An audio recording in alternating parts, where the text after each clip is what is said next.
जय एकलव्य. मी एकलव्य आदिवासी संघटनेचा जिल्हा अध्यक्ष एकनाथ आहिरे. या पाहण गावातील ग्रामस्थ म्हणजे महिला आहेत, आदिवासी महिला. या गेल्या 5 महिन्यापासून ऊसतोडीला गेलेल्या होत्या. त्यांना ऊसतोडीला गेलेल्या असल्यामुळे जे शासनाने लाडक्या भावांनी त्यांना जे योजना दिलेली आहे, लाडकी बहीण योजना, त्या योजना त्यांना आज रोजी त्या चालू होत्या. परंतु ऊसतोडीला जात असताना त्यांच्याकडून कुठलेही कागदोपत्री KYC वगैरे झाली नाही. त्यामुळे या महिलांना गेल्या 5 महिन्यापासून त्यांची लाडकी बहीण योजनेची पगार ही बंद झालेली आहे. त्यांना आज रोजी ग्रामसेवकांना त्या गावामध्ये आम्ही समस्त जाऊन भेटलो, अंगणवाडी सेविकांना भेटलो. त्यांनी त्या ठिकाणी प्रयत्न केले, परंतु त्यांची KYC या ठिकाणी होताना दिसून येत नसल्यामुळे या सर्व लाडक्या बहिणी या ठिकाणी नाराज झालेल्या आहेत आणि त्यांना न्याय मिळायला पाहिजे यासाठी एकलव्य आदिवासी संघटनेच्या माध्यमातून माननीय प्रदेशाध्यक्ष सुधाकरजी वाघ आणि मी स्वतः जिल्हा अध्यक्ष या महिलांना न्याय मिळवून देण्यासाठी तहसीलदार साहेबांच्या या दालनामध्ये या ठिकाणी लाडक्या बहीणसह आम्ही या ठिकाणी आलेलो आहोत. ऊसतोडीच्या गेल्या 5 महिन्यापासून ऊसतोडीच्या पोटाची खडगी भरण्यासाठी या महिलांनी रात्रंदिवस त्या ठिकाणी मेहनत केली.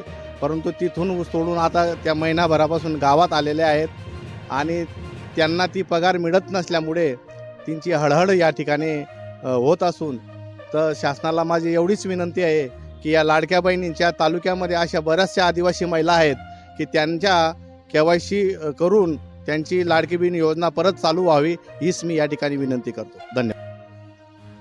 राज्य शासनाचा जो उपक्रम आहे लाडकी बहीण योजना, या ठिकाणी आपल्या माध्यमातून मी प्रशासनाला सांगू इच्छितो की आमच्या आपला आदिवासी समाज हा मोठ्या प्रमाणात वेठबिगारीसाठी ऊसतोडीला वीटभट्टीसारख्या ठिकाणी कामाला जातो आणि यांना स्थलांतर झाल्याशिवाय पर्याय नाही.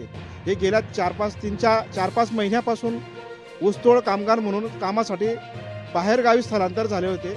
त्या काळात ते बाहेरगावी तिकडे त्यांच्याकडनं कुठं KYC वगैरे झाली नसेल आणि त्यांना वाचता येत नाही, लिहिता येत नाही. त्याच्यामुळे त्यांची KYC झाली नसल्यामुळे आज त्यांना जे मानधन शासन देत होतं, आज रोजी सर्व आमच्या आदिवासी माता भगिनींचं ते मानधन बंद झालेलं आहे. माझी आपल्या माध्यमातून प्रशासनाला आणि शासनाला विनंती आहे की फक्त आज रोजी या ठिकाणी एवढ्या महिला दिसत आहेत, परंतु आज जर पाहिलं आपल्या की प्रत्येक जिथं आदिवासी समाज आहे, प्रत्येक गावातल्या आदिवासी माता भगिनी या लाडकी बहीण योजनेपासून वंचित झालेल्या आहेत. त्याचं कारण त्यांच्याकडून KYC झालेलं नाही आहे. जे शासन नवीन नियम काढतं त्या नियमामध्ये ते बसत नाही, म्हणून त्यांना त्या योजनेपासून वंचित ठेवण्याचं काम शासनच योजना काढतो आहे आणि शासनच त्या लोकांना त्या योजनेपासून वंचित ठेवतोय. यासाठी मी शासनाचा या ठिकाणी धिक्कारी करतो, निषेध करतो.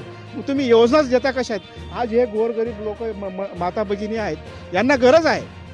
तुम्ही कधी सांगता की ही KYC करा, कधी KYC करा, कधी OTP द्या. म्हणजे प्रशासनाने एवढ्या वेगवेगळ्या शासनाने जाचक अटी लादल्या आहेत जनतेवर की त्या अटी पूर्ण करत तो लाभार्थी त्या योजनेपासून लांब जातोय, शासनापासून लांब जातोय. म्हणजे बँकेत गेलं तर ह्या लोकांची दखल बँक अधिकारी कर्मचारी घेत नाही. यांना अत्यंत खाल्ल्या दर्जाची वागणूक दिली जाते. 2-2, 3-3 दिवस ते बँकेमध्ये हेरजारा मारता तरीसुद्धा ह्या गरीब लोकांची तिथं दखल कोणी घेत नाही. हे प्रत्येक बँकेचं उदाहरण आहे. बँका असू द्या, तुमचं हे ई सेवा केंद्र, आजच्या कंडिशनला ई सेवा, आता बँकेवाल्यांनी सर्व लाभार्थ्यांचे खाते बंद करून टाकले, त्यांनी होल्ड करून टाकलेले आहेत. बँकेत गेलं तर बँक खातं होल्ड आणि बँकचे अधिकारी सांगतात तुम्ही जा KYC करा. हे बिचारे लोक ई सुविधा केंद्रावर जाता. ई सुविधा केंद्रावर गेल्यानंतर त्या ठिकाणी ई सुविधा केंद्रवाले सांगतात आमचं ई सेवा केंद्र बंद आहे, KYC होत नाही, वरूनच बंद आहे. म्हणजे 4-4, 5-5 दिवस ह्या माता भगिनी KYC करण्यासाठी त्या ई सेवा केंद्राचे 4-4 दिवस, 5-5 दिवसापासून खेटरा मारतात. मी स्वतः गेलो काही ई सेवा केंद्रांमध्ये, ते सरळ सांगतात की वरूनच बंद आहे, त्याच्यात आम्ही काही करू शकत नाही. बँकेत गेलो तर बँकेवाले म्हणतात तुम्ही ती KYC करून आणा. म्हणजे तुम्ही लोकांची एवढी हेटाळणी करतायत, म्हणजे तुम्ही जगू बी देत नाही, मरू बी देत नाही लोकांना. अशी अवस्था या प्रशासनाने बँक व्यवस्थेने करून टाकलेली. माझी आपल्या माध्यमातून इथल्या राज्य शासनाला बी, केंद्र शासनाला बी आणि प्रशासनाला बी आव्हान आहे की तुम्ही ह्या जाचक अटी जनतेवर लादतायत, हे तुम्ही या जनतेचं, गोरगरीब लोकांचं तुम्ही शोषण करतायत. त्यांना सपोर्ट करण्याच्या ऐवजी तुम्ही शोषण करण्यासाठी या योजना काढल्या आहेत का? त्याच्यापेक्षा तुम्ही योजनाच काढू नका, बंदच करा ना. कशाला लोकांना म्हणजे ह्या योजना फक्त आमच्या आदिवासी बांधवांसाठीच नाही, असू दो प्रत्येक शेतकरी असू द्या, प्रत्येक कोणताही व्यक्ती असू द्या, त्याला बँकेत जा तुम्ही, त्याला एवढा त्रास आहे. तर इथं तहसीलमध्ये आल्यानंतर बी त्रास आहे लोकांना. सर्वसामान्य माणसाचं जीवन जगणं म्हणजे अत्यंत कठीण झालेलं आहे. आपल्या माध्यमातून आम्ही ही भूमिका, आमची भूमिका वरतीपर्यंत पोहोचावा ही आपल्याला विनंती करतो. धन्यवाद.